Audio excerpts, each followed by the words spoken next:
ಸಂದೀಪ ಬರ ಇಲ್ಲಿ, ಬಾಟ್ಲಲ್ಲಿ ಹೊಡಿತೀನಿ ನನ್ನ ಮಗನೇ, ಬರ ಇಲ್ಲಿ.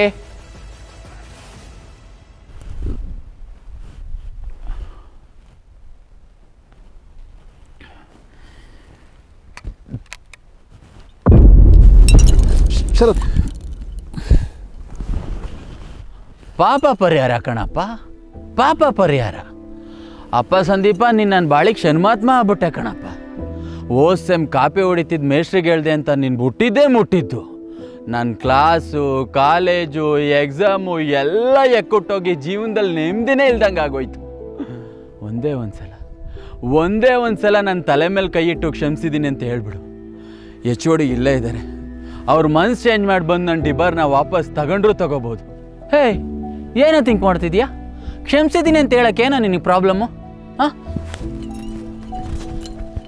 ನಿಂಗೇನು ಪ್ರಾಬ್ಲಮ್ ಇದೆ ಹೇಳೋ, ನಾನು ಸಾಲ್ವ್ ಮಾಡ್ತೀನಿ. ಅದ್ಯಾವುದೋ ಬ್ಯಾಕ್ ಉಳಿದಿದೆ ಅಂತಿದೆಯಲ್ಲನು, ಅದ್ರದ್ದು ಲೀಕ್ ಆಗಿರೋ ಕ್ವಶನ್ ಪೇಪರ್ ಕೊಟ್ಟರೆ ನೀನು ಕ್ಷಮಿಸಿದ್ದೀನಿ ಅಂತ ಹೇಳ್ತೀಯಾ?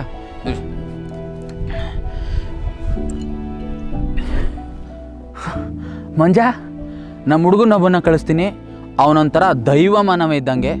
ಅವನಿಗೆ ಈ ಸೆಮ್ದು ಲೀಕ್ ಆಗಿರೋ ಎಲ್ಲ ಕ್ವಶನ್ ಪೇಪರ್ಸ್ನು ಕೊಟ್ಟು ಕಳಿಸು. ಕ್ವಶನ್ ಪೇಪರ್ಸ್ ಹಾಕೇನೋ ಇಲ್ಲ B ಸೆಕ್ಷನ್ ಭವಾನಿ ನಂಬರ್ ಹುಡುಕ್ತಿದ್ದೆ ಅಂತಲ್ಲ, ಅದೇನಾರ ಬೇಕಾ? ಮಂಜ, ಕೊಟ್ಟು ಕಳಿಸು.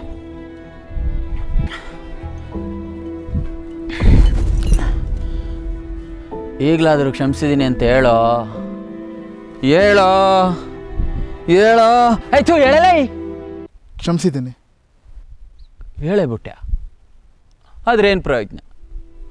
ಅವ್ರು ಮಾತ್ರ ನನ್ನನ್ನು ಕ್ಷಮಿಸಲ್ಲ.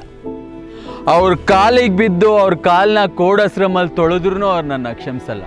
ದ ಫೇಮಸ್ ಕಾಲೇಜ್ ಇರೋ ಶರತ್, ಅವ್ರ ಕಣ್ಣಲ್ಲಿ ಮೈಕ್ರೋ ಜೆರಾಕ್ಸ್ ತಂದು ಕಾಪಿ ಹೊಡೆಯೋ ಒಬ್ಬ ಆರ್ಡಿನರಿ ಲೋಪರ್. ನೀನು ಕಾಪಿ ಹೊಡೆದಿದ್ಯಾ? ಹೊಡೆಯೋಕ್ಕೂ ಹೋಗ್ಬೇಡ.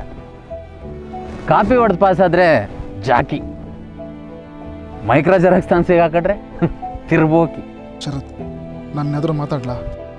ಓಹೋ, ಏನಂತ ಹೇಳ್ತೀಯಪ್ಪ? ಶರತ್ ತುಂಬ ಒಳ್ಳೆಯವನು, ಒಂದು ಪವಿತ್ರವಾದ ಅಪಾಲಜಿ ಲೆಟರ್ನ ಅಕ್ಸೆಪ್ಟ್ ಮಾಡಿ ಅಂತ ಹೇಳ್ತೀಯಾ? ಇವತ್ತೊಂದು ಅರ್ಥ ಆಗೋಯ್ತು ಕಣ. ಈ ಕಾಲೇಜವರು ಒಬ್ಬನ್ನ ಡಿಬಾರ್ ಮಾಡಬೇಕು ಅಂತ ಡಿಸೈಡ್ ಮಾಡಿದರೆ ನಮ್ಮ ಹಣೆ ಬರಹನ ರೆಡ್ಡಿಂಕಲ್ಲಿ ಬರೆಯೋ ಇನ್ವಿಜಿಲೇಟರ್ ಬಂದರೂ ತಡೆಯೋಕ್ಕಾಗಲ್ಲ. ಅವ್ರದ್ದೇನೂ ತಪ್ಪಿಲ್ಲ, ಎಲ್ಲ ನನ್ನದೇ ತಪ್ಪು.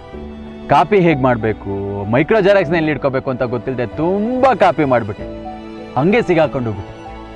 ಈಗ ನೋಡು, ಕಾಲೇಜಿಗೆ ಹೋಗೋಕ್ಕಾಗದೆ, ಕಾರಿಡಾರಲ್ಲಿ ನಡೆಯೋಕ್ಕಾಗದೆ, ಎಕ್ಸಾಮ್ ಬರೆಯೋಕ್ಕಾಗದೆ, ಮನೇಲಿ ಇರೋಕ್ಕಾಗದೆ, ನನ್ನ ಬಾಳಿಗೆ ಬೆಂಕಿ ಹಾಕ. ಎಲ್ಲ ಹಾಳಾಗೋಯ್ತು ಕಣ. ನಿಮ್ಮಂಥ ಫ್ರೆಂಡ್ಸ್ ನಂಬಿ ಎಲ್ಲ ಹಾಳಾಗೋಯ್ತು.